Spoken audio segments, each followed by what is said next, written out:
သာသနာတော်နှစ်2560ပြည့်နှစ်ကောဇာတက္ကရာ1388ခုနှစ်နေုံလဆန်း9ရက်2016ခုနှစ်ဇွန်လ14ရက်ရန်ကုန်တိုင်းဒေသကြီးမရမ်းကုန်းမြို့နယ်သာသနာရေးနဲ့ယဉ်ကျေးမှုဝန်ကြီးဌာနသာသနာတော်ထွန်းကားပြန်ပွားရေးဦးစီးဌာနသဟုသီရိဗိမာန်တော်အတွင်ဆင်ကျင်းပပြုလုပ်အပ်သည့်သာသနာပူဇာမြတ်မင်္ဂလာတရားအလှူတော်အထူးဓမ္မသဘင်ခန္ဓာ၌ရန်ကုန်မြို့ကွယ်လွန်သူမိဘများနှင့်ညီကိုမောင်နှမများအားရှိစု၍ဒေါခင်စမ်းမြင့်နှင့်ဒေါ်မေခလာဝင်းတို့၏အမတဒါနဓမ္မဒါနအဖြစ်ဖြင့်ဟောကြားအပ်သောမိလိန်နာမင်းနှင့်ရှင်နာဂသေနာတို့၏ဘုရားဝါဒရေးရာအခြေတင်ပြောဆိုချက်များအပိုင်း6တရားဒေသနာတော်ဒီနေ့ညဓမ္မသဘင်ခန္ဓာကိုရွှေဘုန်းတော်သခင်ရှင်တော်မြတ်ဖရာ၏မဟာကရုဏာကုံကိုအာယုပြုကာတိကျူဖွဲ့ဆိုအပ်သောဝန္ဒနာပနာမအာတိတဂါထာကိုရွတ်ဆိုပူဇော်ခြင်းဖြင့်စတင်ကြရအောင်ယောကပကောတိဟိပိယပမေယံကာလံကရွန်တောတိဒုက္ခရာနိခေရံကတောလောကဟိတယနာထောနမောမာကာရုဏိကတတတ္တယောနာထောဝိနိယမြာစွာတတ္တဝါဤချမ်းသာစီးပွားလိုလားတောင်းတဂုံပေါင်းခါသဖြင့်နာထမြညာခြင်းရှင်တော်မြတ်ဖရာသည်ကပ္ပဂေါတိဟိပိဂရေကဘာအရေးအတွက်သင်္ချာတို့ဖြင့်တော်လဲအဘေမေယံရေအတွက်တိုင်းဒါဖော်ပြခြင်းငါမစွမ်းနိုင်ပါသောကာလံလေးအသင်ချေသိနေကဘာရှိကြသောကာလပတ်လုံးလောကဟိတယတတ္တလောကဤအကျိုးစီးပွားအလို့ငါ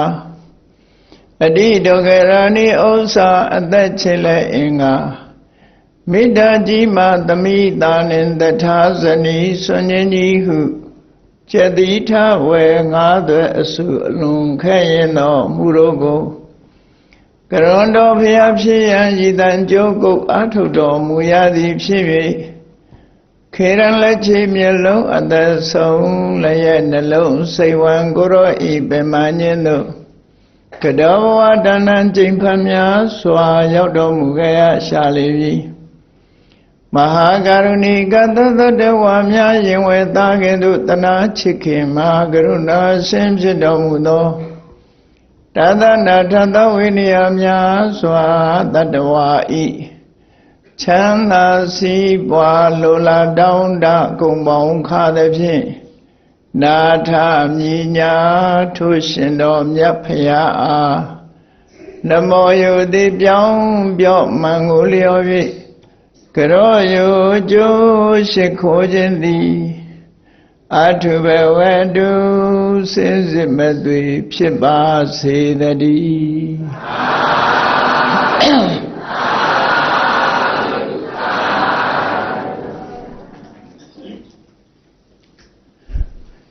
ဝိလိန်နာမင်းနှင့်ရှင်နာဂသေနာတို့ဤဘုရားဝါဒရေးရာအခြေတင်ပြောဆိုချက်များအပိုင်း6မေကွန်းနံပါတ်14မှာကုသိုလ်တရားတွေ6ပညာ6ယောနိသောမနတိကာရ6ဘဝတစ်ခုပြန်လီမွေးဖွားခြင်းမဖြစ်ဘူးဆိုတဲ့အဖြေနဲ့ဆက်ဆက်ပြီးတော့ကုသိုလ်တရားဆိုတဲ့ထဲမှာတရားအကြောင်းသီလအကြောင်းတတိအကြောင်းပညာဝီရိယအကြောင်းဆိုတာမိဂုဏ်တွေထုတ်လို့ရှင်နာဂသေနာဖြစ်ဆိုခဲ့ပြီးဖြစ်တယ်ပေါ့အရေးကြီးတဲ့တမာတိဆိုတာနဲ့ပတ်သက်ပြီးတော့ကုသိုလ်တရားတွေထဲမှာအရေးပါတဲ့တမာတိဆိုတာနဲ့ပတ်သက်ပြီးဒီကနေ့မေးခွန်းကိုမေးတယ်ပေါ့ထပ်ပြီးတော့ Bande Nagadina Kain Lekno Tamadi Tamadi ye Twin Lekanaga Baba le Nigome Tamadi Sure Sagaloha Yamalumuri Yama Sagalonu Pshinidum Tamari Shire Tamari Mishibu Net Georgia Tamari David Barosa Tan Adi look Opshapiro Tan Adigani Tamadi Sura Sagalonu Shuta Adi Sura Tan Sura Kaunsa Adi Sura Siku Ayo de Kuboma Suicide Tajin look David Yat Ratamari Sudima Ayo de Kurevoma Siku Kaunsa Suicide Tara Tamadi English look Jana concentration look Jana Concentrate look there concentration Sura Mental concentration say it Ayo de Kuboma Suicide Tara Tayamu Hoidu yet Tanama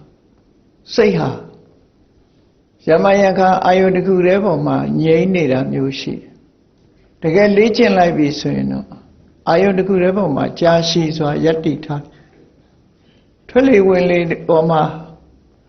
Tramandide Wemandide Ayo Suicide Bureau Twilly Willy Boma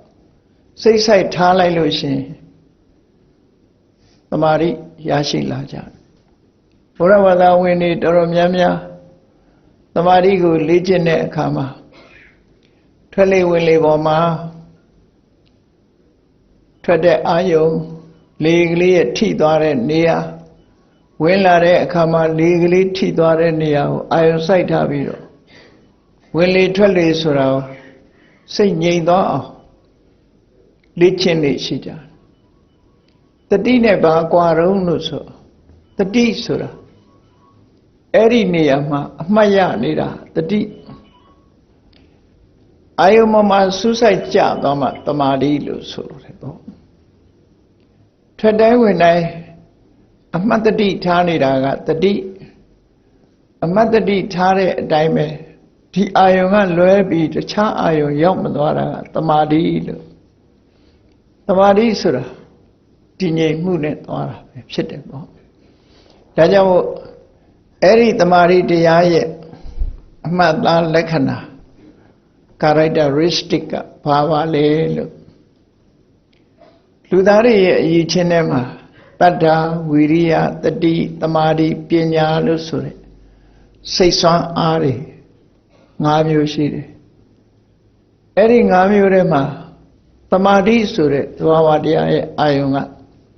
Swan Aga Pale Lusa Sandiago Chusa Atude Kama Di Tamadi Swan Samhua Udama Tinshan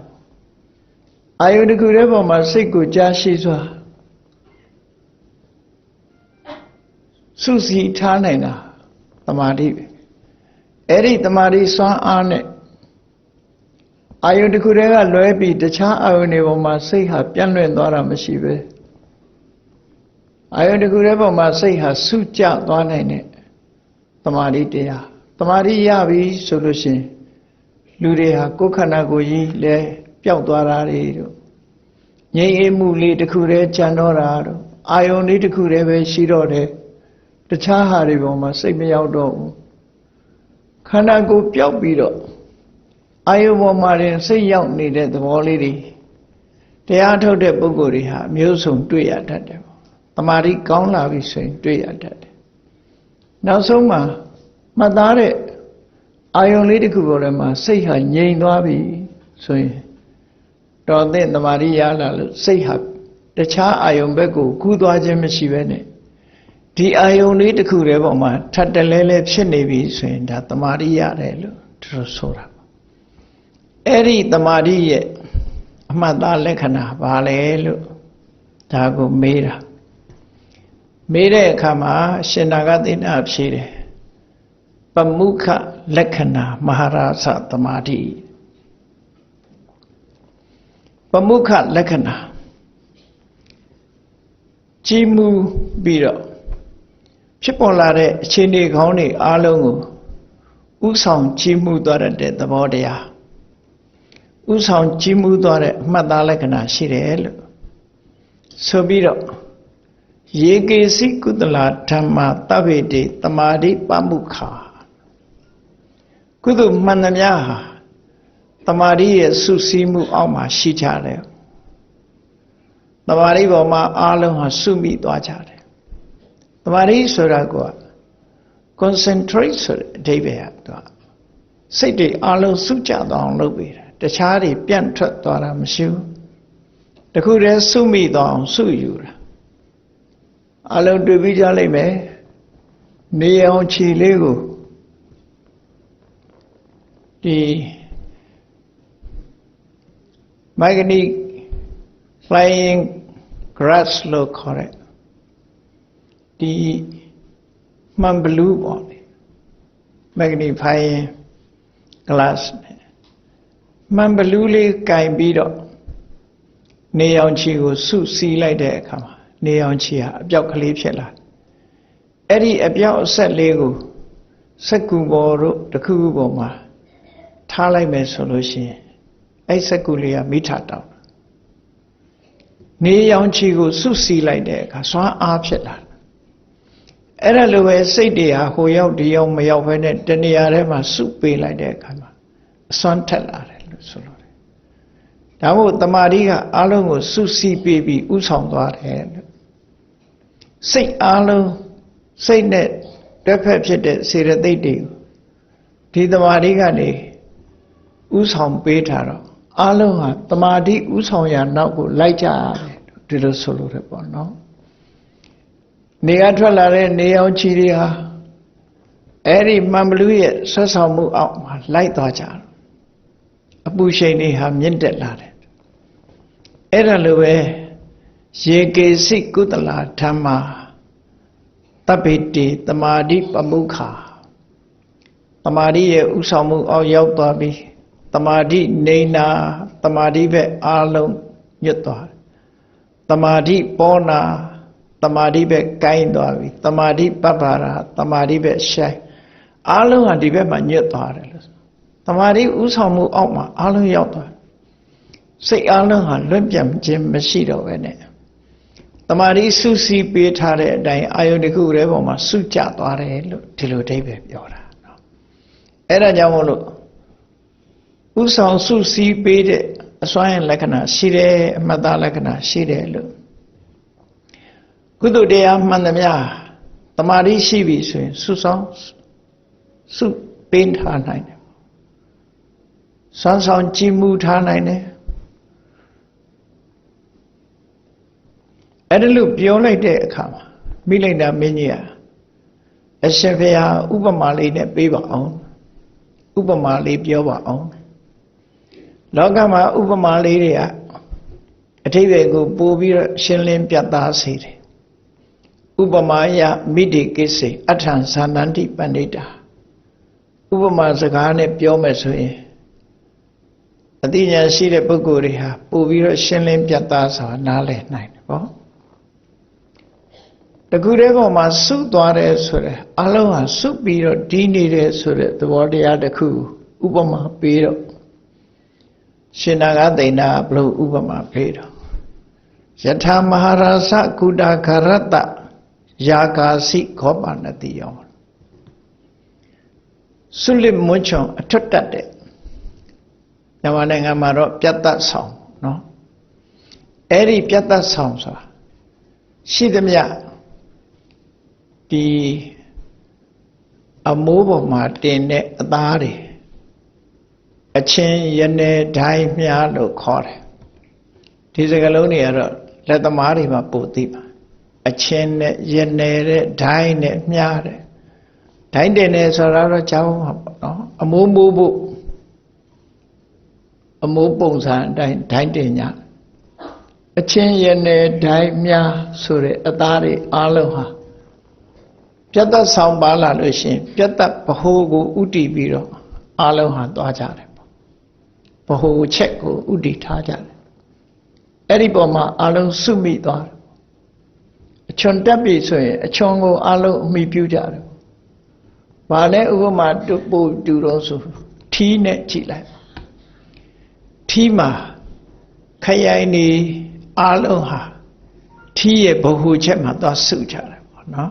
။ဗဟုချက်လေးမှာသွားစုတယ်။အဲ့ဒါလိုပဲသဘာဝတရားတွေအလုံးဟာ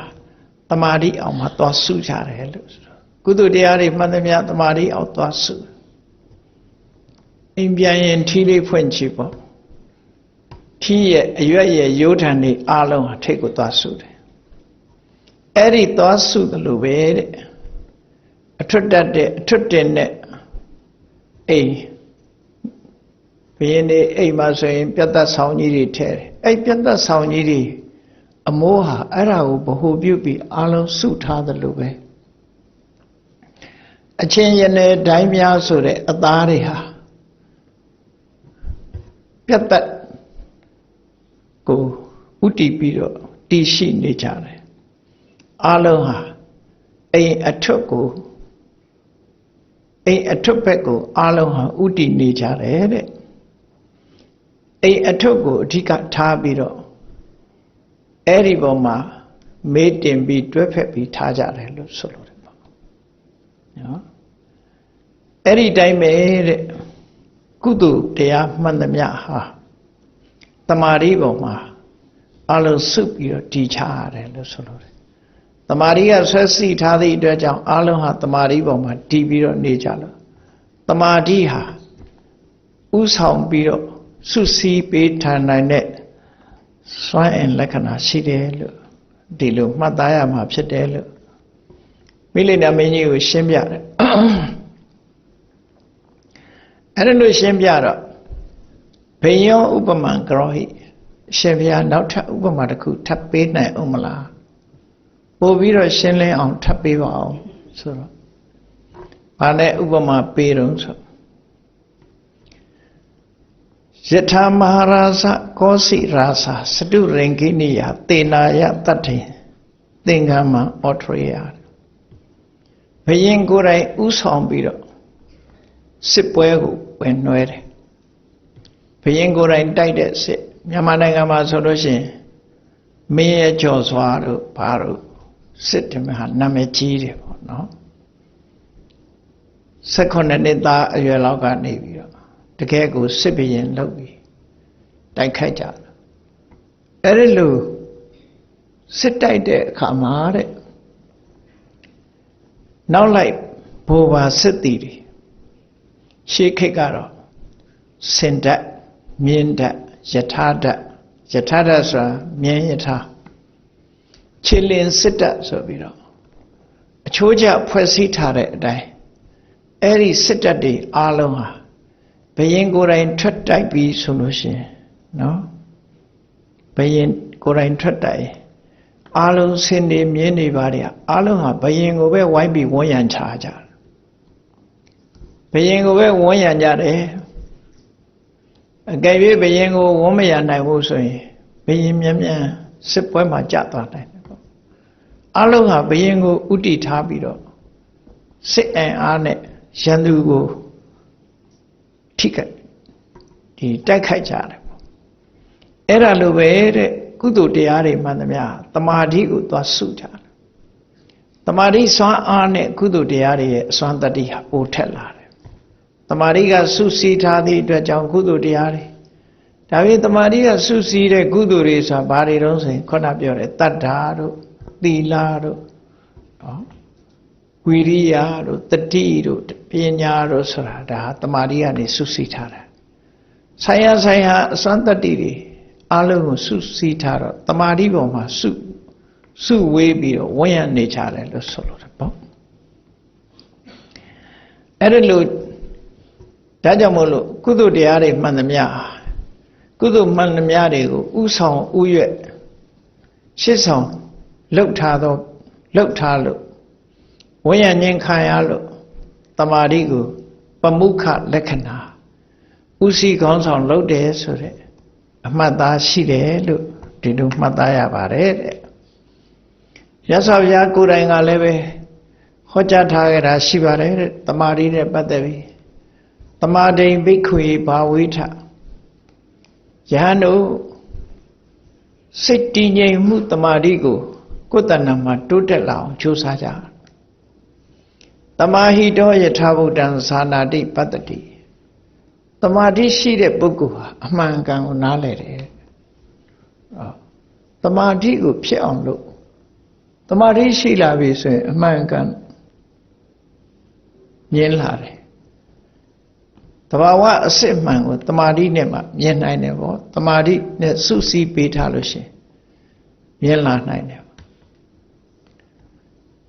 အဲ့တော့မြတ်စွာဘုရားကိုယ်တိုင်ကတမာဟိတောယထာဘုဒ္ဓံဇာနာတိပတ္တိတမာတိရှိတဲ့ပုဂ္ဂိုလ်ဟာယထာဘုဒ္ဓသိတယ်မြင်တယ်ဒါကြောင့်တမာတိဟာအရေးကြီးတယ်အဲ့တော့သိတယ်မြင်တယ်ဆိုတာပညာတစ်ခုတည်းနဲ့မဟုတ်တမာတိရှိမှအလုံးလမ်းမှန်တယ်လို့အဓိပ္ပာယ်ပြောလို့ခြင်းစွမ်းအားတစ်ခုဟာတမာတိရဲ့စုစည်းမှုရှိမှတရားလည်းကောင်းလာတယ်ဝိရိယတွေကလည်းကောင်းလာတတိတွေကလည်းကောင်းလာတယ်ပညာတွေကလည်းပို့ပြီးတော့ထက်မြက်လာစွမ်းဆောင်မှုတွေတမာတိကိုဥတည်ဝန်းရံပြီးတော့ဒီစွမ်းဆောင်ချက်တွေဟာဖြစ်ပေါ်လာဒါကြောင့်ကမ္မထာလို့အထုတ်တဲ့ပုဂ္ဂိုလ်တိုင်းဟာတမာတိကိုထူထောင်ကြတယ်တမာတိကိုထူထောင်လိုက်မှစိတ်တည်ငြိမ်လာပြီဆိုတော့မှကိုယ်ခန္ဓာကိုယ်ထဲမှာဖြစ်သမျှတွေကိုသိရှိနားလည်လာကြတယ်မမြဲဘူးဆိုတာလည်းသဘောပေါက်လာတယ်စိတ်ထဲမှာခံစားချက်တွေကိုလည်းပဲသိရှိလာတယ်စိတ်ရဲ့ဖြစ်ပေါ်တဲ့အခြေအနေတွေကိုလည်းသိလာတယ်မြည်သည့်အရာတွေပဲဖြစ်ဖြစ်ခန္ဓာကိုယ်ထဲမှာဖြစ်ပေါ်လာတဲ့အရာတမာတိရှိလာပြီဆိုရင်ရှင်းရှင်းလင်းလင်းပြတ်ပြတ်သားသားသိလာတယ်တရားအထုတ်တဲ့ပုဂ္ဂိုလ်တွေတောင်တမာတိကိုချွတ်တင်ပြီးတော့ရရှိအောင်ကြိုးစားကြတယ်။ဘာဖြစ်လို့တမာတိလိုအပ်တာတော့ဆိုတမာဟိတောယထာဘုဒ္ဓံသာနာတမာတိရှိမှအမှန်တိုင်းသိတယ်။တမာတိမရလို့စုစည်းခြင်းမရှိဘူးဆိုလို့ရှိရင်ဘာတွေဖြစ်လာတော့ဆိုဥဒ္ဓစ္စလို့ခေါ်တယ်စိတ်လွင့်ပြန်နေတာတွေရှိတယ်။ဟိုအာယုံကနေတခြားအာယုံရောက်သွားလိုက်အာယုံမျိုးမျိုးပေါ်မှာလွင့်ပြန်နေတယ်အဲ့လွင့်ပြန်ပြီးစိတ်ကိုစုစည်းလို့မရဘူးဆိုရင်စိတ်ရဲ့စွမ်းအားတွေဟာလည်းရောကျသွားတယ်ရန်သူနဲ့ရှင်ပြိုင်တိုက်ခိုက်တဲ့စစ်တပ်တရားဟာအချိုးကျစုစည်းနိုင်ခြင်းမရှိဘူးဆိုလို့ရှင်စစ်ရှုံးမှုသိကြအလုံးဟာစုစည်းထားနိုင်ပြီဆိုလို့ရှင်တက်ညီလက်ညီဆောင်ရွက်သည့်အတွက်ကြောင့်ရန်သူကိုနိုင်အောင်တိုက်နိုင်တယ်ပေါ့ဒီလိုဆိုလိုတာပေါ့နော်ဒါကြောင့်မို့တမာတိဟာဥဆောင်လုပ်ပြီးတော့ကုသိုလ်တရားတွေအလုံးကိုစုစည်းထားနိုင်တဲ့စွမ်းရည်တတ္တိရှိတာဒါကြောင့်မို့ပါလို့ရှင်းပြလိုက်တဲ့အခါကျတော့မိလိန်နာမင်းကြီးကလက်ခံသွားတယ်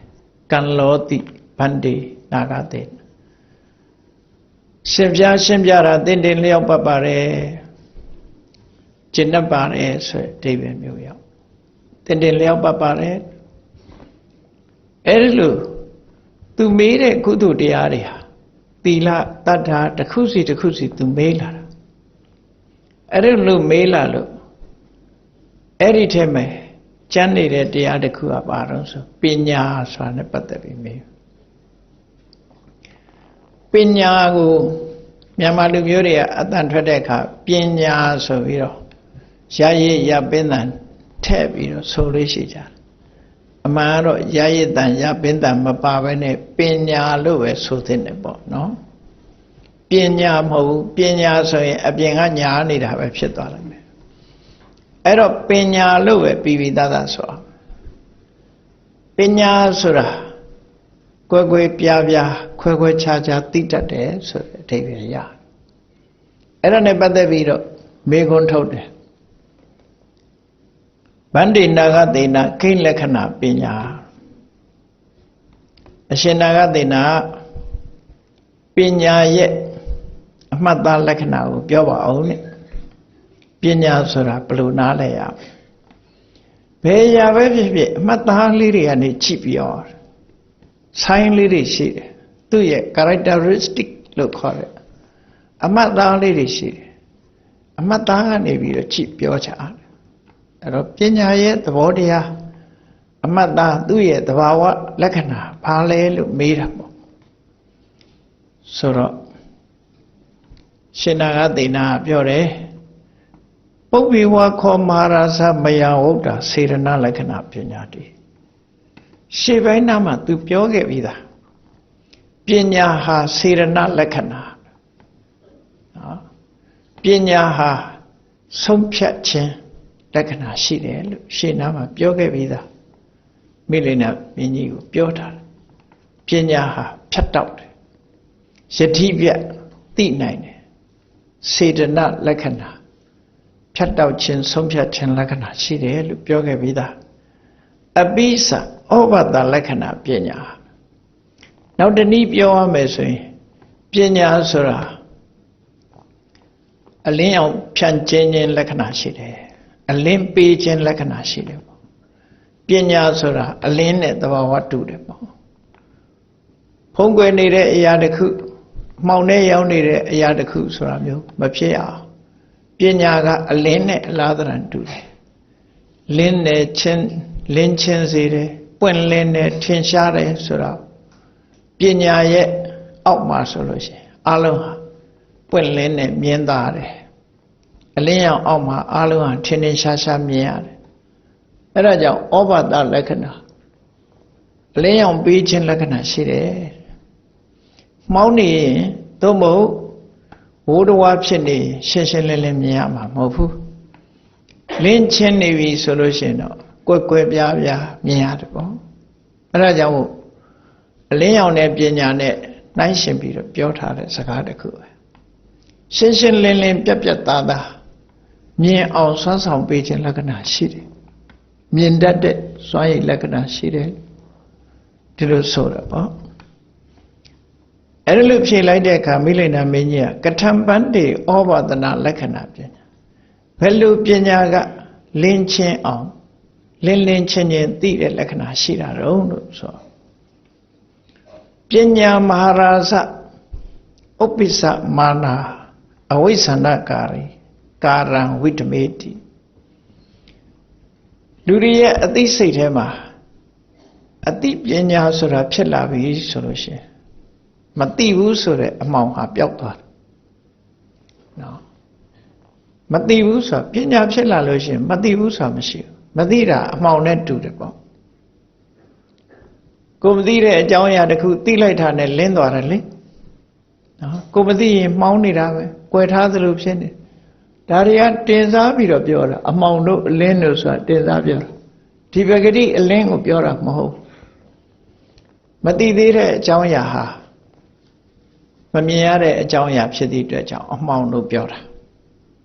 သိလိုက်တဲ့အကြောင်းအရာဟာရှင်းရှင်းကြီးမြင်ရတာဖြစ်သောကြောင့်အလင်းလို့ပြောတာနော် metaphorically တင်စားပြီးတော့ပြောတဲ့စကားတစ်ခုပဲလောကကြီးမှာစကားလုံးအဓိပ္ပာယ်တွေကရှင်းလင်းအောင်တစ်ခုနဲ့တွက်ကပ်ပြီးတော့ပြောကြရတာဒီတိုင်းဆိုပြီးတော့မရှင်းနိုင်ဘူးပေါ့ဒါကြောင့်မို့စိတ်ထဲမှာပညာတစ်ခုဖြစ်လာပြီဆိုလို့ရှိရင်တဲ့မသိဘူးဆိုတဲ့အမှောင်ကိုဖယ်ရှားပစ်ပြီးသားဖြစ်သွားတယ်အဝိဇ္ဇာဆိုတာမသိခြင်း ignorance လို့ပြောတာ ignorance ဆိုတာမသိတာမသိတဲ့လူရှိမှဘာပြောပြောသိကိုမသိတာသူကမသိဘူးဆိုတာနော်မသိတာနဲ့သိတာကတ်နေတာဖြစ်တော့လဲပဲမသိသေးတဲ့အကြောင်းအရာဆိုရင်ကိုယ့်အတွက်မှာဖုံးကွယ်နေတာပဲဖြစ်တယ်အမှောင်တွေကအရာပဲဖြစ်တယ်သိလိုက်ပြီဆိုရင်အလင်းနဲ့ရောက်သွားတဲ့အရာနဲ့တူတယ်ပေါ့အခန်းတစ်ခန်းဟာအလင်းရောင်ရှိလို့မှောင်နေပြီဆိုရင်အခန်းထဲမှာဘာတွေရှိတယ်ဆိုတော့မမြင်ရအဲ့ဒါလိုပဲမသိတဲ့အကြောင်းအရာတစ်ခုဟာစိတ်ထဲမှာပေါ်လာနိုင်တာမရှိဘူးပေါ့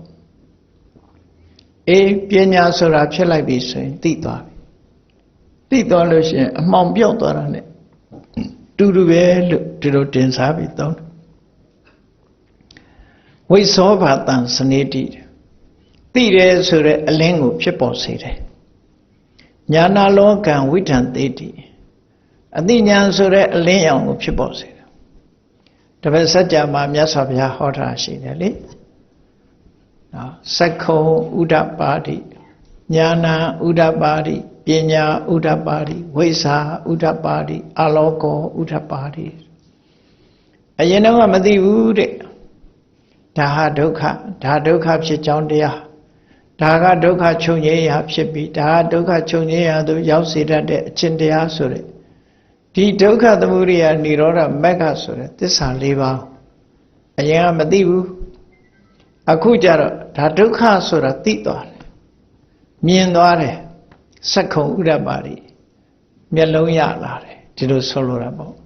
မျက်စိမရှိတဲ့ပုဂ္ဂိုလ်တယောက်သို့မဟုတ်မျက်စိကန်းနေတဲ့ပုဂ္ဂိုလ်တယောက်မျက်လုံးတစ်ခါပြန်ကောင်းလာတယ်နော်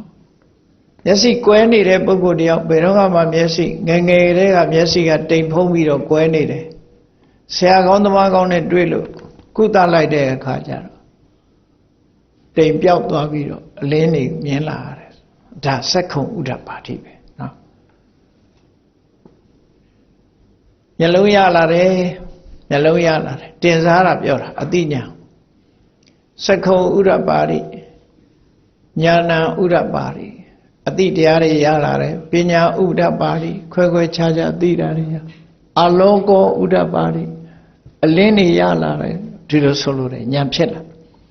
သိလာပြီမသိတာဆိုမရှိတော့သိလာ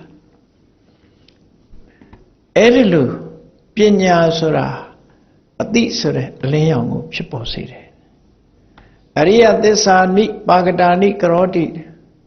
ဒုက္ခသမုဒယនិရောဓမဂ္ဂဆိုတဲ့သစ္စာတရားတွေဉာဏ်ထဲမှာရှင်းရှင်းလင်းလင်းကြီးသိလာတယ်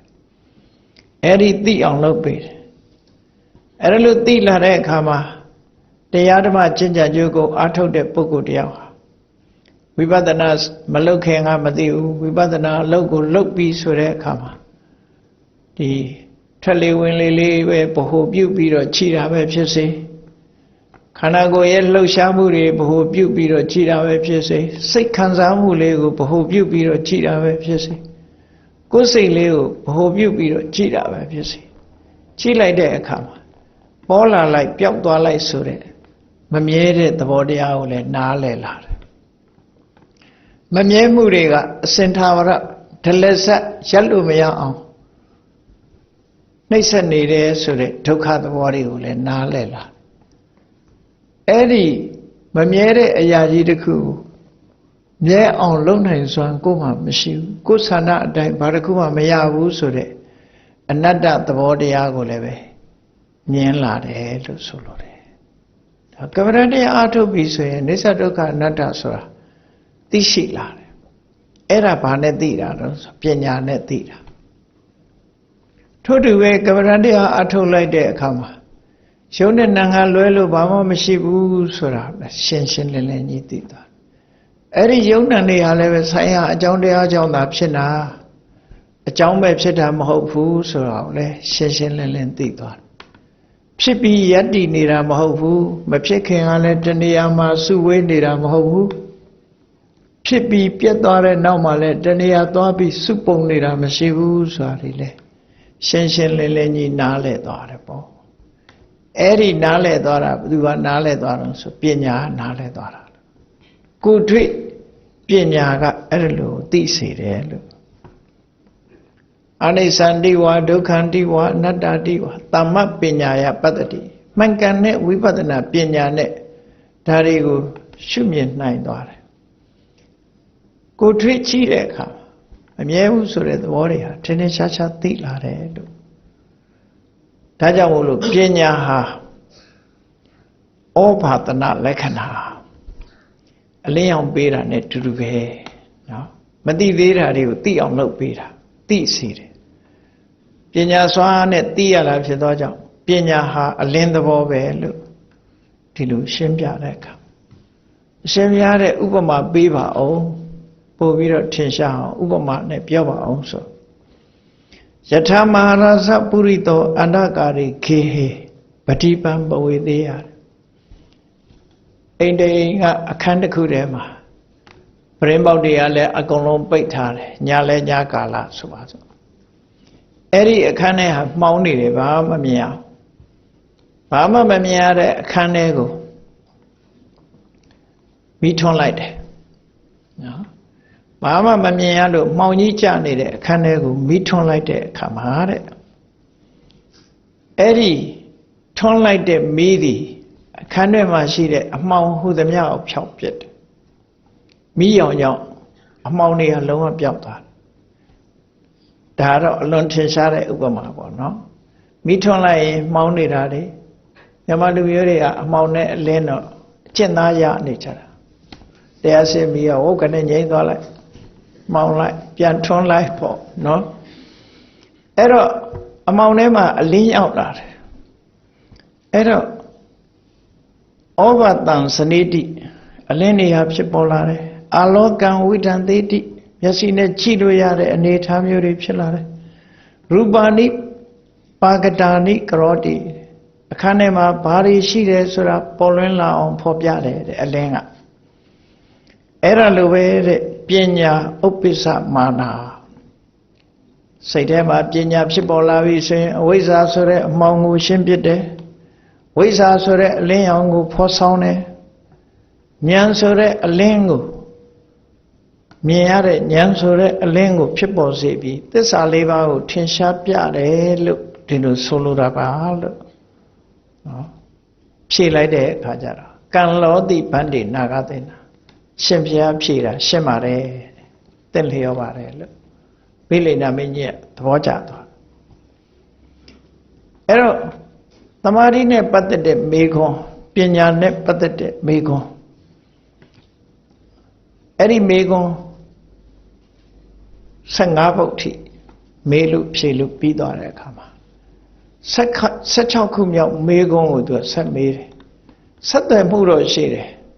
A cubioga area. We are the deed, the Mari, the Pina,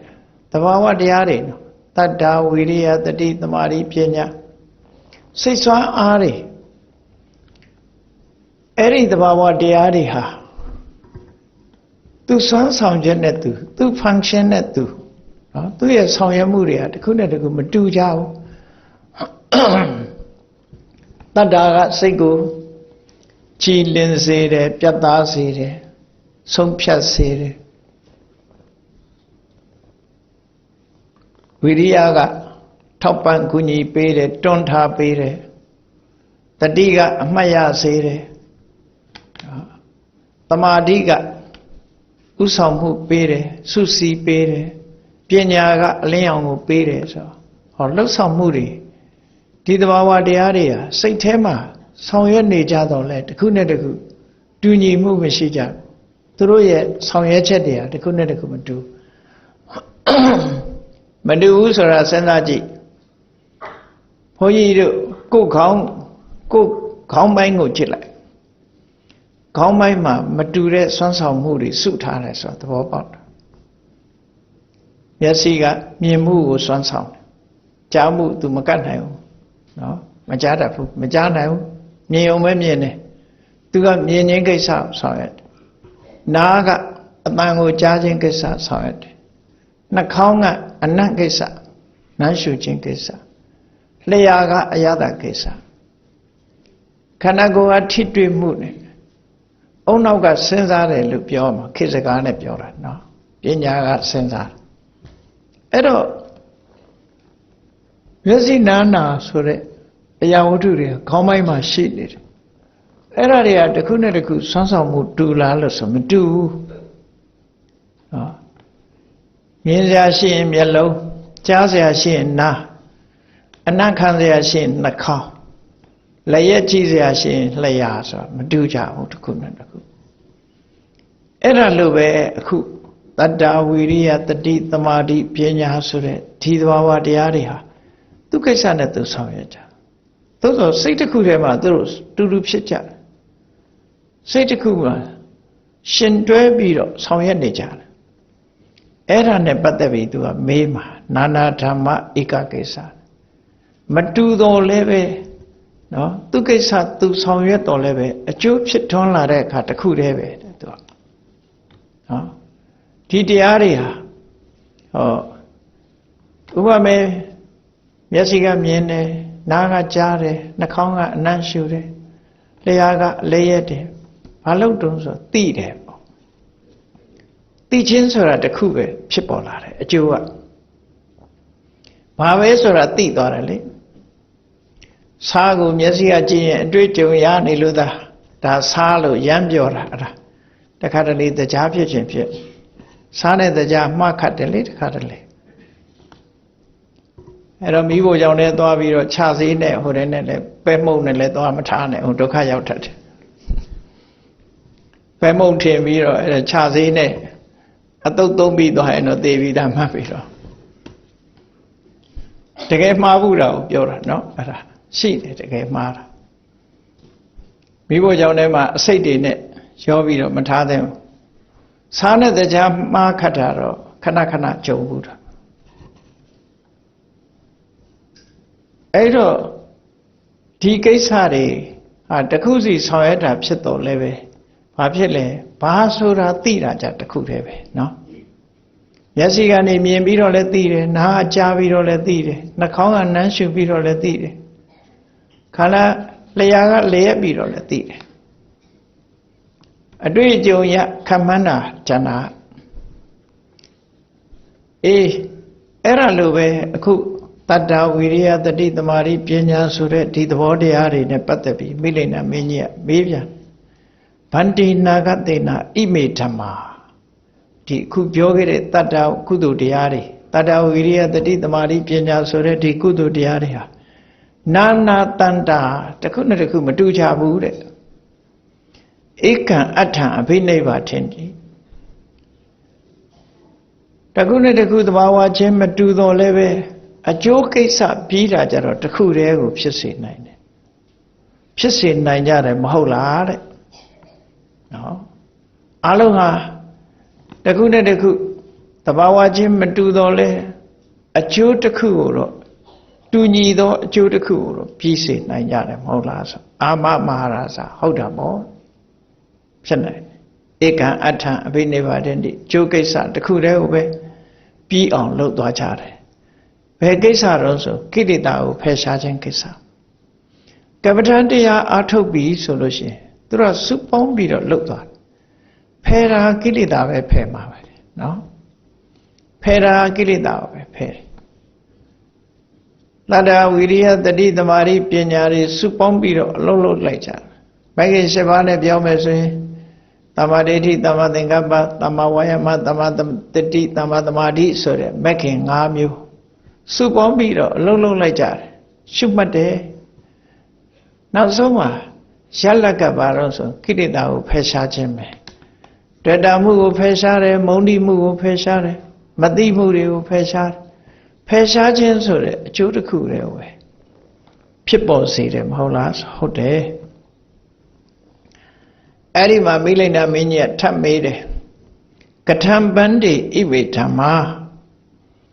နာနာဧကံအဋ္ဌံအဘိနိဗ္ဗာန်တိကိလေသာဟနန္တိ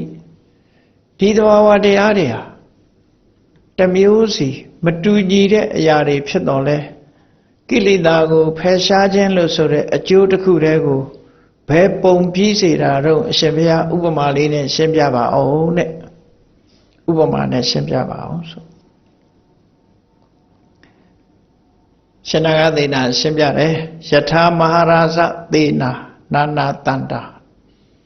စစ်တဆိုတာစင်တတ်ပဲဖြစ်စေမြင့်တတ်ပဲဖြစ်စေယထာတတ်ပဲဖြစ်စေ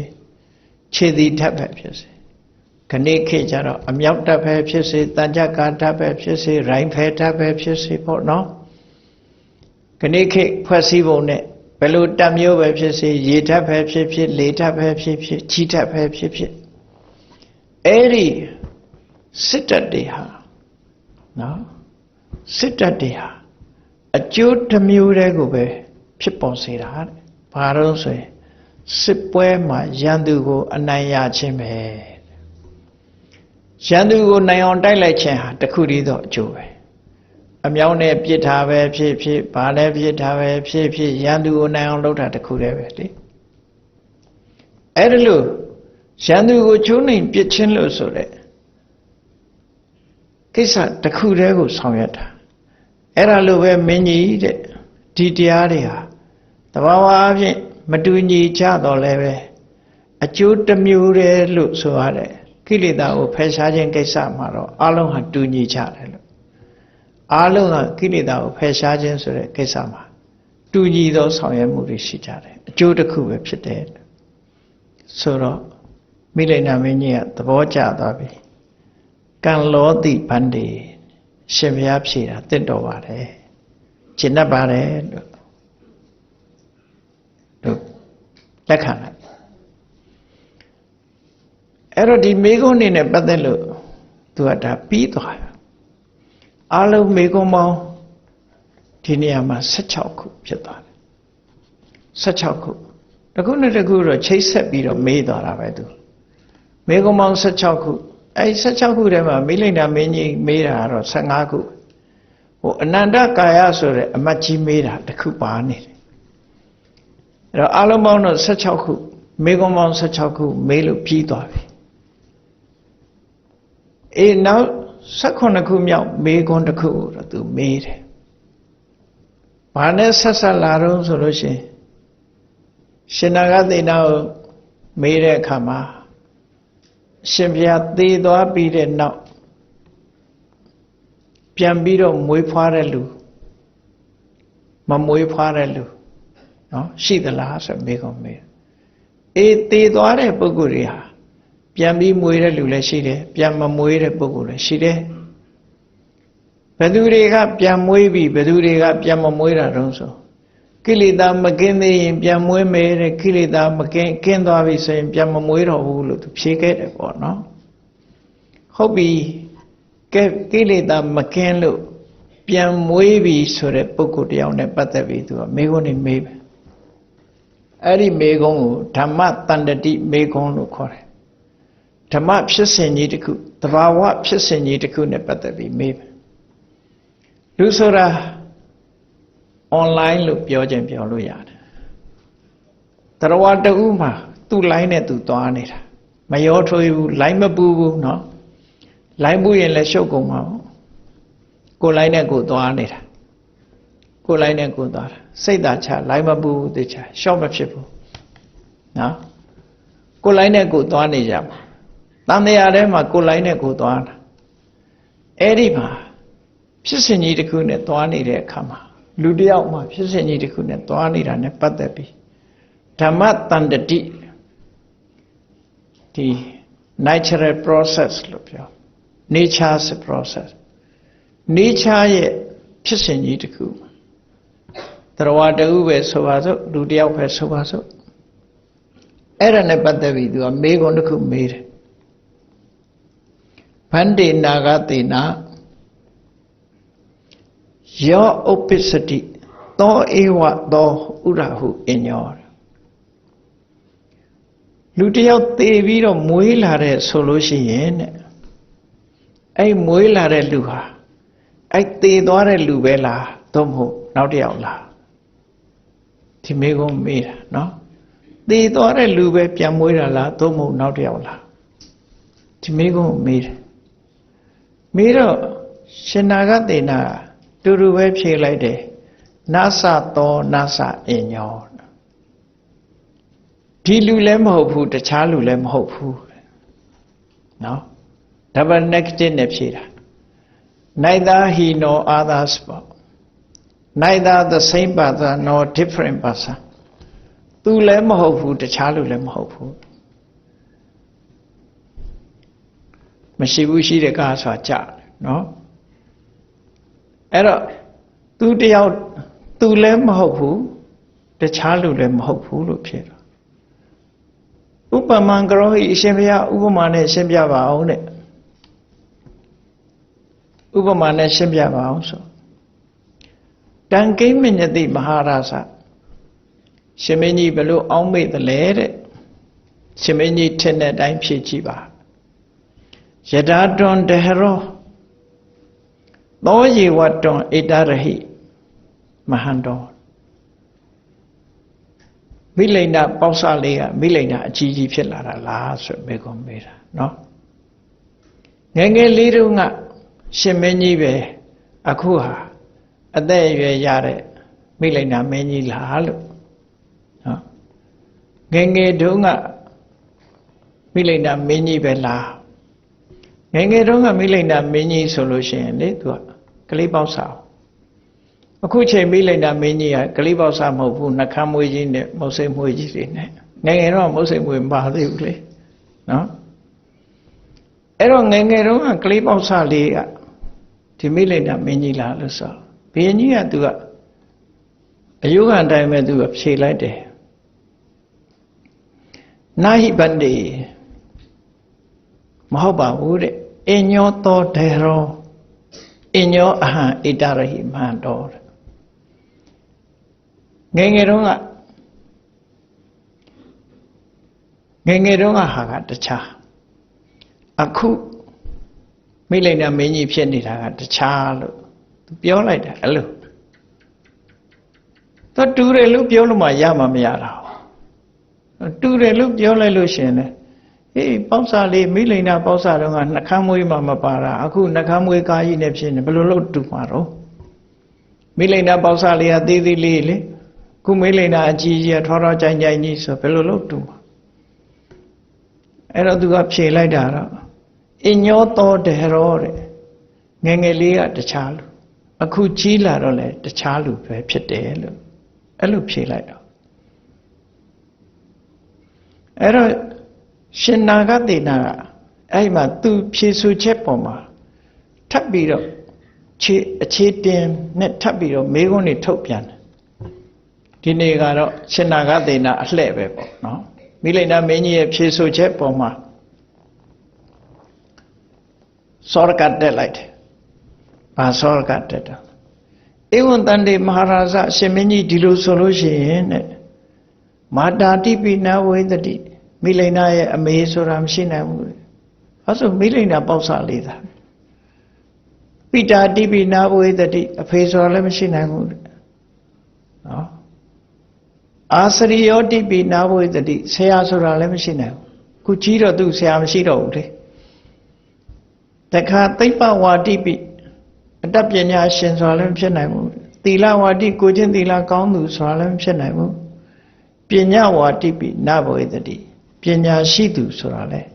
မဖြစ်နိုင်ဘူးတဲ့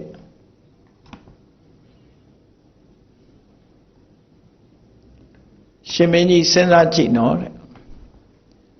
ရှင်မင်းကြီးရဲ့ဘဝဟာအဆင့်ဆင့်ပြောင်းလဲလာတာဖြစ်တယ်သူကဘာနဲ့ပြောတော့ဆိုembryology နဲ့ပတ်သက်ပြီးမေးမှာအဲ့ပါနော် embryology ဆိုတာခုခေတ်မှာပေါ်လာတာမဟုတ်ဘူးမြတ်စွာဘုရားဟောခဲ့တာလူသားတစ်ယောက်လူရဲ့ခန္ဓာကိုယ်ဟာဘယ်ကစပြီးဘယ်လိုဖွံ့ဖြိုးတိုးတက်လာတဲ့ဆိုတာ embryology လို့ခေါ်တယ်အဲ့ဒီ embryology ကဒီတတိကစအားလုံးကြားဖို့နေကြတယ်ကလလရေကြီးလေးအစမိခင်ရဲ့ဝမ်းထဲမှာကလလရေကြီးလေးအစကလလရေချီကနေပြီးတော့တပတ်ပြည့်တဲ့အခါမှာအမြုပ်ကလေးတွေဖြစ်လာတယ်။ခဏိခေ embryology မှာကြည့်ပုံလေးတွေလည်းဒီတိုင်းပဲပြထားတယ်။ဖះဟောတာနဲ့တစ်ထပ်ထဲပဲသူကပထမဆုံးကအင်မတန်မှသေးငယ်တဲ့အဆက်ပေါက်ကလေးဘယ်မှာရှိတော့ဆို oval နဲ့ span ပေါ်မှာ span ထဲမှာအင်မတန်သေးငယ်တဲ့အဆက်အပြောက်လေးကိုကလလရေချီလို့ခေါ်တယ်oval နဲ့ span ဆိုတာဆွိုင်းအနေနဲ့ပဲမျိုးစေ့ကကလလဖွဲ့စည်းထားလိုက်တာအဲ့ဒီမှာရုပ်တွေပါတယ်နာမ်တွေပါတယ်နော်သို့တော့ခဏိခေဆေးပညာအဲ့ဒါအသက်ရှိတယ်လို့မယူဆဘူးရသော်ဘုရားရဲ့တရားဒေသနာတော်အရအဲ့ဒီချိန်ကစပြီးအသက်ရှိနေပြီနော်အသက်ရှိလို့ကြီးထွားလို့ရတယ်လေလူတွေကရှူရှဲလုံးဝအသက်ရှိတယ်လို့ထင်တာရှူရှဲမလုပ်ခင်ကအသက်ရှိလာတယ်နော်အသက်ဆိုတာအဲ့ဒီအစယားနေဟာဒါကြောင့်မို့ကိုယ်ဝန်ကြစေးပေးတာစပြီပါရဇိကကြတယ်လို့ပြောတယ်လူသားမှုတွေမှာပါမနုဿဝိကလူသားလို့ဆိုတာတမ္မထာဟာသုတိစိတ်ကြပြီးတဲ့နောက်ပထမဆုံးပေါ်လာတဲ့ဝိညာဉ်စိတ်ကလေးဖြစ်လာကြတဲ့ကပေါ်လာကြတဲ့ကစပြီးတော့လူလို့ခေါ်တော့တာခဏခေတ်မှာတော့လူသားမပြီးသားသေးတော့လူမဖြစ်သေးတဲ့အောင်အောင်ပြောကြတယ်အဲ့ဒါနဲ့ပတ်သက်ပြီးကြက်ဥပြဿနာတက်တာနော် ကျက်ဥဆိုတာဆွိုင်းမယ်လေအဲဆွိုင်းထဲမှာအကောင်သရေလေးပါလာသရေလေးပါလာလို့ရှင်မပါဘူးဆိုတဲ့ကျက်ဥကပုတ်သွားမှာပဲလေကြီးထွားလာဖို့မဖြစ်ဘူးသူ့ရဲ့စွမ်းဆောင်မှုသူ့ရဲ့သရေကံတရားကြောင့်ဒီကျက်ဥတွေကသရေလေးပါလာလို့ဒီကျက်ဥကကျက်မကြီးကဝိုးဝိုးပြီးတော့သူချီလာတာအဲ့တော့ကျက်ဥဟာတတ်လွတ်လားလို့မေးကြရှိတချို့ကလည်းလေဥလို့ပြောကြတယ်လေကဥသလားမဥလားတော့မသိဘူးနော်ကျက်ဥထဲမှာသရေတီတာတော့သိချာတယ်ကျက်ဥထဲမှာတော့သရေရှိတာတော့သိချာတယ်အဲ့ဒီမဲ့သရေရှိမှန်းသိရတဲ့နဲ့ပြုတ်စားရင်တော့လည်းပဲနော်အကုသိုလ်တော့ဖြစ်တာပဲအကုသိုလ်ဖြစ်မှာပဲတရဝါပဲသူကအော်ဤအော်ဖြစ်မှတရေကျက်မဟုတ်ဘူးမတွင်ငယ်တဲ့ကျက်ဖဲအဲ့ဒါလူလည်းပဲထို့တူပဲကလလရေကြီးအစစ်မှာစပြီးတော့လူလိုသတ်မှတ်တယ်ဟုတ်ပြီအဲ့ဒါနဲ့ပတ်သက်ပြီးတော့မေခွန်းမေးမှာembryology မှာပထမံကလလံဟောတိကလလဟောတိအဘုဒ္ဓအဘုဒ္ဓဇာတိပေတိနိဗ္ဗတတိခနောခဏပတာခာဇာယန္တိကေတလောမနခာပိစာဆိုပြီးမြတ်စွာဘုရားဟောတဲ့ဒေသနာတော်တွေဟာလူသားတစ်ယောက်ဟာဘလို့ဖွံ့ဖြိုးတိုးတက်လာတယ်ဆိုတာရုပ်ခန္ဓာကြီးဟာဘလို့ကြီးထွားလာတယ်ဆိုတာကိုမိခင်ဝမ်းနဲ့မှထီအောင်ပြောပြအဲ့တော့ပထမရက်တစ်ပတ်မှာကလလဆိုတဲ့ရေပေါက်ကလေးလိုဟာအဲ့ဒါလေးကနောက်ကြတော့နောက်တစ်ပတ်ကြာတဲ့အခါကျရက်တတစ်ပတ်ကြာတဲ့အခါကျတော့အမြုပ်ကလေးတွေဖြစ်လာအဲ့ဒီအမြုပ်ကလေးတွေကတစ်ပတ်ကြာတဲ့အခါမှာအနှစ်ကလေးလိုဖြစ်လာတယ်ပေတိလို့ခေါ်တယ်အဲ့ဒီအနှစ်ကလေးတွေကနောက်တစ်ပတ်ကြာတဲ့အခါမှာအတုံးခဲလေးဖြစ်လာအဲ့ဒီအတုံးခဲလေးတွေကနောက်တစ်ပတ်ကြာတဲ့အခါမှာသူကခက်မ9ပြားဆိုတာဘူးလေး9ခုပါလာအဲ့ဒီဘူးလေး9ခုကဘူးတစ်ခုကခေါင်းနှန်းနေတဲ့ဘူးနှစ်ခုကလက်နှစ်ဖက်အောက်ခြေကခြေနှစ်ဖက်ဆိုပြီးတော့လူမှာအဲ့ဒီလိုလေးစလာတာခဏပတခါဆိုခက်မ9ပြားဖြစ်လာအဲ့ဒီကမှနောက်ရက်ပတ်တွေမှာဆံပင်တို့ပေါ်လာတာတို့ခြေသက်လက်သက်ပေါ်အကောင်အထည်ပေါ်လာတယ်embryology မှာပုံနဲ့ပြထားအဲ့ဒီပုံစံတိုင်းပဲเนาะအဲ့ဒီလိုယတတစ်ပတ်ကိုအတိအကျပြသွားတာဘယ်ချိန်မှမျက်စိစပေါ်တယ်ဆိုတာတွေရောစာပေကျမ်းဂန်ထဲမှာမြတ်စွာဘုရားကတော့ general point အနေနဲ့အဲ့ဒီနေရာမှာဟောလိုက်တာเนาะဟုတ်ပြီအဲ့ဒါနဲ့ကြိုင်ပြီးတော့မိဒိဏမင်းကြီးကိုရှင်နာအသေးဟာမေးတယ်ကိဏုခောမဟာရာဇအညောဧဝကလလတ္တမာတာကလလရေချီလေးရဲ့အမေကတယောက်လားတဲ့အဲ့ကလလရေချီလေးကနောက်ကြတော့အဖုဒဆိုတဲ့အမြုပ်ဖြစ်တယ်အမြုပ်ရဲ့အမေကတခြားလားတဲ့တခါအနှစ်လေးပေါ်လာတဲ့အခါမှာအဲ့ဒီအနှစ်ကလေးရဲ့အမေကတခြားလားတဲ့သို့မဟုတ်အလုံးခဲလေးဖြစ်လာတဲ့အခါမှာခဏဆိုတဲ့အလုံးခဲလေးရဲ့အမေကတခြားလားဟောကလေးငယ်လေးရဲ့အမေကတခြားလားအသက်ကြီးသွားတဲ့နောက်ရဲ့အမေကတခြားလားအဲ့တော့ပညာသင်ကျောင်းတိုက်တုန်းကကျောင်းတက်တဲ့လူကတခြားလားတဲ့ပညာတတ်ကြီးဖြစ်သွားတာကနောက်တစ်ယောက်လားတဲ့နော်သူကျောင်းသားတော့ကပေါ့စာလေးပဲလေစာသင်နှုန်းကဒီအရွယ်မဟုတ်စာသင်တဲ့လူကတခြားလားအသက်ကြီးလာတဲ့အခါပညာတတ်ဖြစ်သွားတော့တခြားလားမကောင်းမှုအကုသိုလ်တွေအရက်တွေတောက်ဖဲတွေရိုက်နော်မဟုတ်တာတွေအကုန်လိုက်တဲ့လှုပ်တဲ့လူကတခြားလားလက်ဖြတ်ခြေဖြတ်ရာဇဝမှုတွေလက်ဖြတ်ခံရတယ်ထောင်ကျခံရတယ်ဆိုတဲ့လူကတခြားလားရာဇဝမှုတွေကျူးလွန်လို့ဖမ်းပြီးတော့ထောင်ချခံရတယ်ရာဇဝမှုလုပ်တဲ့လူကတခြားလားထောင်ချခံရတာတခြားလားအဲ့လိုမေးလိုက်တဲ့အခါကျတော့နာဟိဗန္တိမဟုတ်ဘူးကိုရောတဲ့တွန်ပဏ္ဏဗန္တိဧဝံဟုတ်တိကိဉ္ဝရိယတိသူမဖြေတတ်တော့ဘူးအရှင်ဘုရားကိုမေးရင်ရောအရှင်ဘုရားဘယ်လိုဖြေမလဲတဲ့ဒီမေးခွန်းတွေကိုအရှင်ဘုရားကိုမေးမယ်ဆိုရင်အရှင်ဘုရားဘယ်လိုဖြေမလို့ဆို သူဖြေမယ်တဲ့အဟိညေဝမဟာရာဇဒေရောဟောတိသူပဲငယ်ငယ်တုန်းကနော်ငယ်တုန်းကဖြစ်ခဲ့တာလဲသူပဲအဟိညေဝဣဒရိမန္တောအခုသူပဲအရွယ်ရောက်လာတယ်ဟောဒီခန္ဓာကိုယ်ကြီးကိုအမိပြုတ်ပြီးတော့အားလုံးဟာပေါင်းစုမိသွားတာဒါဖြစ်တယ်ပေါ့ online ဖြစ်တာဖြစ်တာเนาะ line တစ် line နဲ့ပဲမတူညီတာတွေဟာပေါင်းစုသွားတာငယ်တုန်းကလည်းသူပဲကြီးတော့လည်းသူပဲအဲ့ဒါတွေဟာအကုန်လုံးပေါင်းစပ်မိသွားတာလို့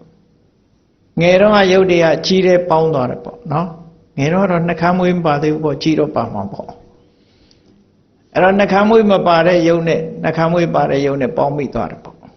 နောက်ဆုံးမှာစပ်မိသွားတယ်လို့သူတို့ဆိုလို့ဒါရှင်နာဂသေနာပြောတဲ့အခါအဲ့ဒီလိုပြောတာတော့ဟောသူမိကုန်းကိုသူဖြေလိုက်တာအင်းညီဝမဟာရာဇဒေရောဟောတိသူဒီပင်ငယ်ဖြစ်ခဲ့တယ်အဟိညေဝဣဒရိမန္တောသူဒီပင်ခုအသက်ကြီးတဲ့အရွယ်ဖြစ်လာတယ်ဣမမေဝကာယံနေတယတပ္ပိတိဧကသင်္ဃအားလုံးဟာဒီခန္ဓာဒီကာယကိုမှီပြုပြီးတော့ဖြစ်နေတာတွေကြီးပဲ line တစ် line နဲ့ပဲလို့ဆိုလိုတယ်เนาะဒီ line တစ် line နဲ့မှာဖြစ်တယ်လို့အရှင်ဘုရားဥပမာပေးပြီးတော့ရှင်းမအောင်တဲ့ဥပမာလေးနဲ့ရှင်းမအောင်ဆိုယထာမဟာရာဇကောစိဒေဝပုရိသောပတိပံပတိပေယမင်းကြီးတဲ့တယောက်ယောက်ဟာစီမီခွက်တစ်ခုထွန်းတယ်ပေါ့အဲ့ဒီသူထွန်းထားတဲ့စီမီခွက်လေးဟာတညာလုံးလင်းနေတယ်ဆိုပါစို့တဲ့တညာလုံးလင်းတယ်မဟုတ်လားစီနဲ့မိစာနဲ့တေချာထည့်တိုင်းတညာလုံးခံနိုင်တဲ့စီတညာလုံးခံနိုင်တဲ့မိစာနဲ့ထွန်းတိုင်းတညာလုံးလင်းတယ်ပေါ့နော်အဲ့ဒီတညာလုံးလင်းတယ်မဟုတ်လားလို့ဆိုအာမသဗ္ဗရတိန်ဒီပေယလင်းနိုင်ပါတယ်တဲ့တညာလုံးအဲ့ဒါဆိုလို့ရှိရင်ကိဏုခောမဟာရာဇယာပုရိမေယာမေအစ္စိတာပစ္စည်းမေယာမေအစ္စိညကို၃ပိုင်းပိုက်လိုက်တယ်ပထမယံမစ္စည်းမယံပစ္စည်းမယံပထမယံဆိုတာ6နာရီလောက်ကနေည10နာရီလောက်ထိ10နာရီကနေည2ချက်လောက်ထိအောင်2နာရီလောက်ထိအောင်မစ္စည်းမပစ္စည်းမယံမစ္စည်းမယံနှစ်ချက်ထိုးရဟိုဘက်မနေ့6နာရီထိအောင်ပစ္စည်းမယံနော်ညကို3ပိုင်းပိုက်လိုက်3ပိုင်းပိုက်လိုက်တော့တညလုံးလင်းနေတဲ့စီမီကိုမေးကြည့်လိုက်တယ်ပထမယံကမိလျံသည်ဒုတိယယံကမိလျံဖြစ်တာလားမစ္စည်းမယံကမိလျံဖြစ်တာလားမစ္စည်းမယံကမိလျံသည်ပစ္စည်းမယံကမိလျံဖြစ်တာလားလို့ဆိုမိလျံမင်းကြီးဖြစ်ဖြေတယ်မဟုတ်ဘူးတဲ့နော်ပထမယံတုန်းကမိထောက်ကလေးကကုံသွားပြီလေဒုတိယယံမိထောက်ကတခုတတိယမိထောက်သို့တော့ဆက်နေတာပထမယံမိထောက်ကဖျောင်းနိုင်လေးထွန်းတိုင်းတိုးသွားပြီပေါ့ကုန်ပြီပေါ့မဟုတ်ပါဘူးတဲ့တန်ယေဝနေတယတပ္ပရတဲ့မဟုတ်ဘူးတဲ့အဲ့ဒီစီနဲ့အဲ့ဒီမိစာကိုမှီပြုတ်ပြီးတော့ဒီမိထောက်ကလေးဟာရှိနေတာသဘောပေါက်သွားတယ်ဒီမိထောက်ကလေးဟာဒီမိထောက်ကြီးဖြစ်တာမဟုတ်ဘူးပထမဆုံးထွန်းလိုက်တဲ့မိထောက်လေးကပထမမိစာနဲ့ပထမစီကကုန်သွားပြီလေနော်ဘာလို့မီးလောင်နေလို့ရှိရင်စီကလည်းခန်းနေတာပဲလေမိစာလည်းကုန်တယ်စီကလည်းခန်းနေတဲ့သဘောတရားရှိတယ်ဒုတိယမီးထောက်ဒုတိယမိစာတတိယမီးထောက်တတိယမိစာတစ်ခုတည်းမှာတညာလုံးခံတယ်ဆိုတာဒီတစ်ခုတည်းမိစာလည်းကုန်မသွားဘူးစီကလည်းခန်းသွားတာမဟုတ်ဘူးစီကလည်းခန်းသွားတယ်စီကလည်းယော့သွားတယ်လေအဲ့ဒါကြောင့်မို့ပထမယံကမိလျံဒီဒုတိယယံမိလျံမဟုတ်ဘူးဆိုတော့ဘုရင်ကြီးကသဘောပေါက်သွားတယ်သို့တော်လည်းဒီတစ်ခုတည်းကိုပဲအမိပြုတ်ပြီးတော့တညာလုံးလင်းနေတယ်လို့ပြောနိုင်ပါတယ်ရှင်မင်းကြီးတဲ့အဲ့ဒီဥပမာတိုင်းပဲဓမ္မသဘောသဘာဝတရားဟာတစ်ခုနဲ့တစ်ခုဆက်ဆက်ပြီးတော့သွားတာပါတဲ့ နော်ဆက်ဆက်ပြီးသွားနေတာတဲ့ဒီဆက်ဆက်သွားနေတာကိုသဘောပေါက်ဖို့လိုတယ်ပေါ့အားလုံးဟာနောက်ဆုံးမှာပေါင်းဆက်သွားတယ်ဆက်ဆက်သွားမှုတွေဟာတစ်ခုနဲ့တစ်ခုအပြောင်းလဲတွေရှိတော့လဲအားလုံးဟာဆက်မိသွားတယ်ပေါ့in your opacity in your nerosity ဖြစ်လာတာတစ်ခုချုပ်သွားတာတစ်ခုအပုပ္ပံအစရိမံဝိယတန္တဟတိရှေးကမိတော့ကလေးကချုပ်သွားတော့နောက်ထပ်မိတော့ကဆက်လာတယ်နော်ဆက်လာလို့ရှေးကမိတော့လေးချုပ်သွားမှနောက်မိတော့လေးကပေါ်လာတယ်နောက်မိတော့လေးချုပ်တော့နောက်မိတော့လေးတစ်ခုကထပ်ပေါ်လာတယ်ဆက်သွားတယ်ဆက်မိသွားတယ်ဆက်မိသွားတာဟာရှေ့ကဟာမဟုတ်တယ်လို့နောက်ကဟာမဟုတ်တယ်လို့ပေါ့အဲ့ဒါကိုပြောတာအနန္တရပစ္စယောသမဏန္တရပစ္စယောနတ္ထိပစ္စယောဝိကတပစ္စယောဆိုတာနော် process တစ်ခုမှရှေ့ကချုပ်မှနောက်ကသွားလို့ရှေ့ကဟာချုပ်မှနောက်ကတစ်ခုကပေါ်တာဖြစ်တယ်ပေါ့သို့တော်ကြည့်လိုက်လို့ရှင်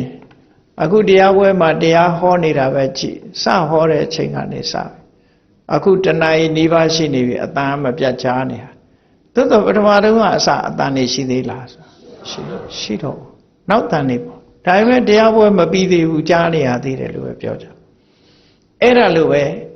ဒါ process တစ်ခုဖြစ်သွားတယ်ရှေ့ဟာတွေချုပ်သွားပြီမရှိဘူးအများကြီးချုပ်သွားပြီ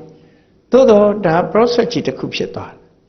နော်အဲ့ဒီသဘောကိုဆိုလိုတယ်လို့ဒီလိုမှတ် in your opacity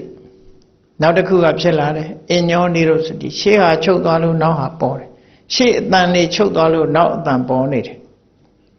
အပုပ္ပံအစရိယမံဝိယတန္တဟတိတစ်ခုနဲ့တစ်ခုစပ်မိသွားတယ်ဒါကြောင့်မို့လို့နာသတောနာသအညောဒါလည်းအတိအကျမဟုတ်ဘူးတခြားလည်းမဟုတ်ဘူးဆက်ဆက်မှုရှိနေတယ်လို့ဒီလိုဆိုလို့တယ်ပေါ့အဲ့ဒါကိုပြောပုရိမဝိညာဏေပစ္စည်းမဝိညာဏံသင်္ကဟံကိစ္စတိရှေ့စိတ်နဲ့နောက်စိတ်ဟာပေါင်းစပ်မိသွားတယ်ရှေ့စိတ်ချုပ်လို့နောက်စိတ်ဖြစ်ရတယ်နော်နောက်စိတ်ချုပ်လို့နောက်တစ်ခါစိတ်တစ်ခုဖြစ်ရတယ်ဆိုတာတစ်ခုနဲ့တစ်ခုဆက်ဆက်ပြီးတော့ပေါင်းသွားတယ်ရည်ရည်များစီးနေတယ်လို့ရှေ့ကလေးချုပ်သွားတော့လဲနောက်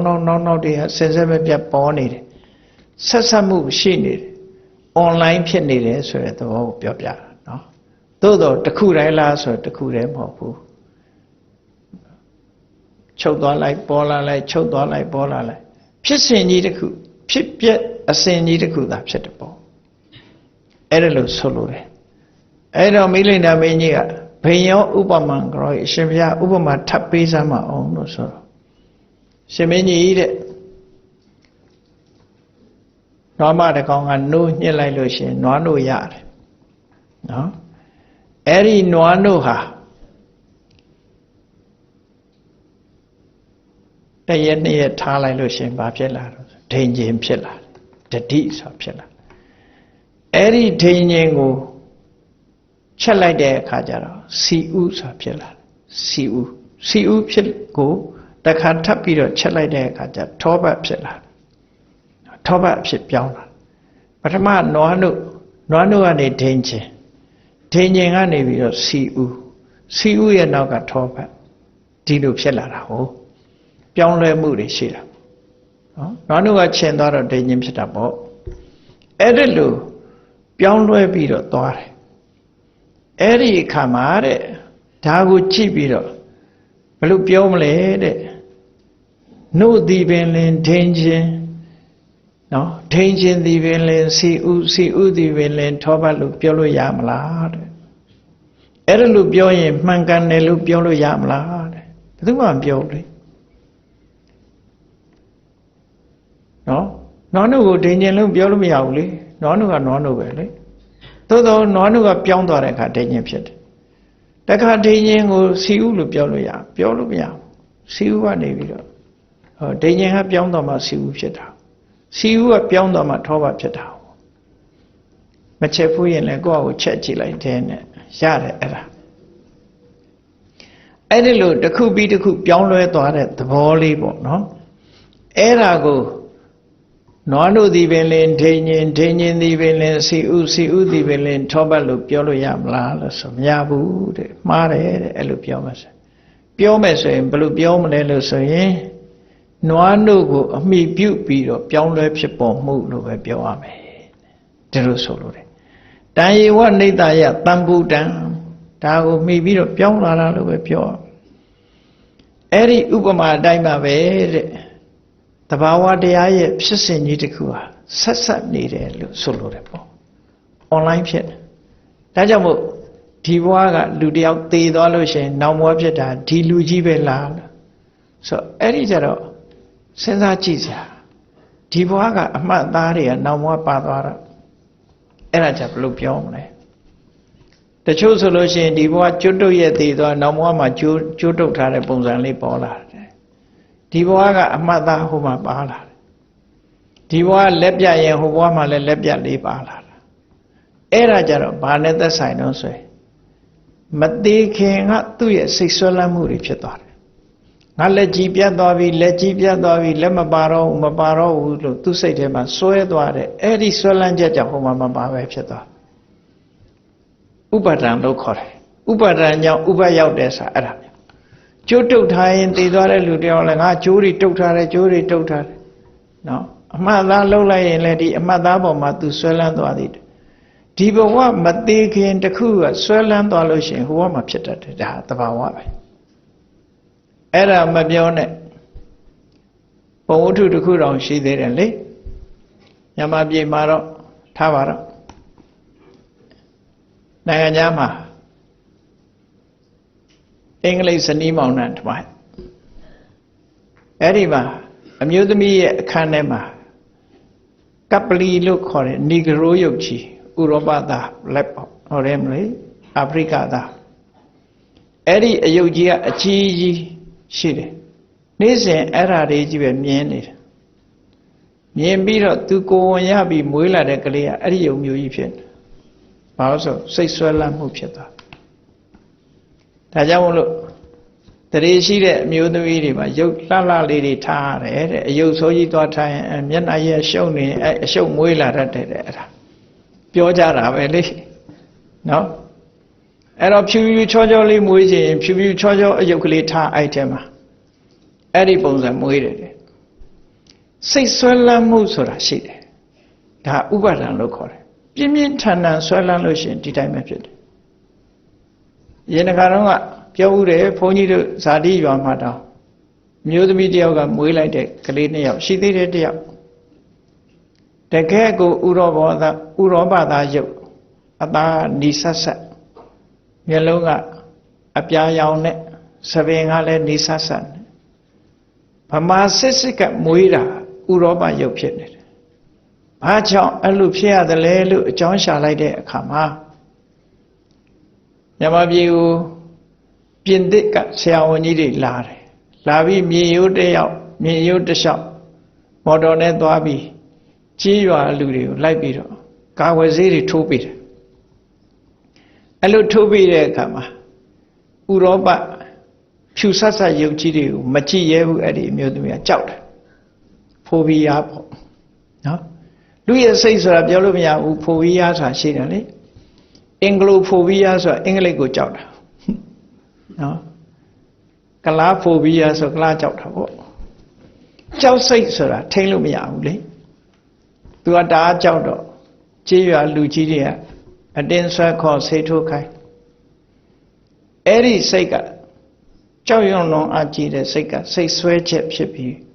မွေးလာတဲ့ကလေး2ယောက်စလုံးဟာအဲ့ဒီရုပ်တွေဖြစ်တယ်တယောက်ရှိသေးတယ်သွားကြည့်ချင်းကြည့်ပါအဲ့ဒါလို့စိတ်ဆွဲလန်းမှုတွေကဥပါဒဏ်ကြောင့်ဥပရောက်တယ်ဆိုတာဒါဒီလိုဖြေရှင်းလို့ရတယ်ပေါ့နော်ဒါကြောင့်မို့လို့လူတွေမှာအတိတ်ဘဝကအမှတ်သားတွေအတိတ်ဘဝကအခြေအနေတွေပြန်ပြီးတော့ပါလာတယ်ဆိုတာဥပါဒဏ်နဲ့ပတ်သက်တယ်လို့ဒီလိုပဲမှတ်သားရတယ်ပေါ့နော်အေးနာသသောနာသအင်ညောလို့ဆိုတဲ့အတိုင်းသူလည်းအတိအကျမဟုတ်ဘူးတခြားလူလည်းမဟုတ်ဘူးသူ့ကိုအမိပြုတ်ပြီးတော့နောက်တစ်ယောက်ဖြစ်တာဒီလိုဆိုရမှာနော်သူ့ကိုမှီပြီးတော့ဆက်ဆက်ပြီးဖြစ်လာတယ်သူနဲ့ဆက်ဆက်ပြီးဖြစ်လာသည့်အတွက်ကြောင့်သူလုံးသမျှအာဟုသူတွေနောက်လူကခံရမှာဘာလို့လို့ဆိုနတ်ဆသောနတ်ဆအင်ညော သူအတိအကျမဟုတ်ဘူးသို့တော့ online ဖြစ်နေသည့်အတွက်ကြောင့်သူနဲ့ပတ်သက်နေတယ်ရှေ့ဘဝရှေ့ခန္ဓာတွေကအကြောင်းပြုလိုက်လို့နောက်ဘဝနောက်ခန္ဓာဖြစ်တာအဲ့တော့အကြောင်းအကျိုးအနေနဲ့ဆက်နေတယ်ခုနကစီမီလေးထွန်းထားတဲ့အခါမှာဆက်သွားသလိုပဲဆက်နေသောကြောင့်ဘဝတစ်ခုကလှုပ်တဲ့ကုသိုလ်ကံမှုလဲနောက်ဘဝမှာခံစားရတယ်ဒီဘဝလှုပ်တဲ့အကုသိုလ်တွေလဲနောက်ဘဝမှာခံရတယ်ဆိုတာတွေဟာဒီလိုဆက်ပြီးတော့ဖြစ်တာပါတဲ့သေသွားပြီးတော့ပြန်ဖြစ်လာတဲ့ပုဂ္ဂိုလ်တယောက်ဟာဒီလူလည်းမဟုတ်ဘူးတခြားလူလည်းမဟုတ်ဘူးလို့ပဲပြောရမယ်ဒီလူကိုမိပြုတ်ပြီးတော့နောက်လူဖြစ်တယ်ဆိုတာလည်းပြောလို့ရတယ်ပေါ့ဒီလိုဆိုရမယ်ဒါကြောင့်မို့နာစသောနာစအင်ညောသူလည်းမဟုတ်တခြားသူလည်းမဟုတ်ခွာထုတ်ပဲဖြစ်ရမှာဖြစ်တယ်ပေါ့အဲ့ဒါလို့ဓမ္မတန်တတိလို့ခေါ်တဲ့ဓမ္မဖြစ်စဉ်ကြီးသဘာဝဖြစ်စဉ်ကြီးတစ်ခုဟာတစ်ခုနဲ့တစ်ခုဆက်နေသည့်အတွက်ကြောင့်ဆက်နေတယ်ဆိုတဲ့ကဆက်မှုရှိလာတာဖြစ်တယ်ပေါ့ဒီဘဝမှာလည်းဆက်မှုရှိတယ်နောက်ဘဝရောက်သွားရင်လည်းဆက်မှုဖြစ်တယ်ဒါကြောင့်မို့သူမိတာဘဝကဗျာဒိတ်ခံပြီးတော့ပါရမီတွေဖြည့်လိုက်တာဂေါရမဗုဒ္ဓကြတော့ရင့်ကျက်လာတဲ့အနေအထားမျိုးဖြစ်လာဆက်နေသောကြောင့်သာဖြစ်တယ်ပေါ့ online အနေနဲ့ဖြစ်သွားတယ်လို့ဒီလိုမှတ်သားကြရမှာဖြစ်တယ်တရားချစ်ခင်သူတော်စင်ပြိဿအပေါင်းတို့မိလိန်နာမင်းကြီးတို့ရဲ့မိလိန်နာမင်းကြီးနဲ့ရှင်နာဂသေနာတို့ရဲ့ဘုရားဝါဒရေးရာအခြေတင်ပြောဆိုချက်များဘဝနဲ့ပတ်သက်လာတဲ့အသိဉာဏ်တွေကိုဖြစ်ထွန်းပေါ်ပေါက်စေတာဖြစ်သောကြောင့်ကြီးမားသောအကျိုးကျေးဇူးကိုဖြစ်ပေါ်စေနိုင်တယ်ဆိုတာကိုယ်စီမှတ်သားပြီးမိမိတို့တဏ္ဍာမှာအသိဉာဏ်မှန်ကန်တဲ့အသိဉာဏ်တွေဖြစ်အောင်ကြိုးစားအားထုတ်နိုင်ကြပါစေကုန်သတည်း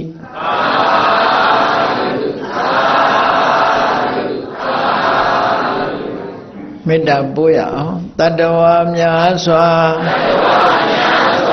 ဖေးရန်กว่าချမ်းသာကြပါစေမေတ္တာရေချမ်းသုံးငါဖြံ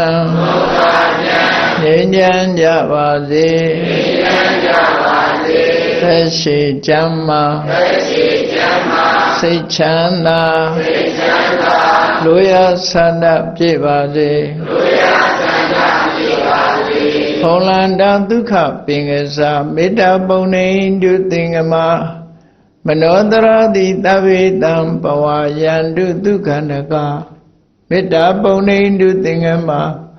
စုပေါင်းဖို့အမေတ္တာတဟုရောက်ယူပါဝင်ငွေလာမင်းနှင့်ရောင်ခြင်းရှဲယုံပေါင်းဆောင်ရခြင်းကြောင့်သဗ္ဗေတံကျွမ်းမဲ့ဥသုံးလုံးစုံများစွာတတ္တဝါတို့၏မနောတရတိမြမြဖြူစင်အေးကြည်လင်းသည့်ရေစင်ပြည့်တင်းစိတ်နှလုံးတည်ဟုသောရေအိုင်ကြီးအတွင်၌ဒုက္ခပင်ကစားစင်ထာဝရအေမြကြည်သာတာယာပွင့်လန်းချမ်းသာဒုက္ခတည်ဟုသောကုမုဒ္ဒရာကြာပန်တို့သည်ဖုံးလန္တာဝန္တာရွှေမြူဝမုံလူလျက်ကြည်နူးဝဲကြုံဖူးပွင့်ကြကုန်သည်ဖြစ်၍ဒုက္ခနကလေးအောင်လေးတဲ့ရောရှက်သင်ပြပိတိတိဟုသောယနန်တို့သည်ဘဝယန္တုကောင်းစွာမဲ့သွေကြိုင်လိုက်၍နေကြပါစေကုန်သတည်း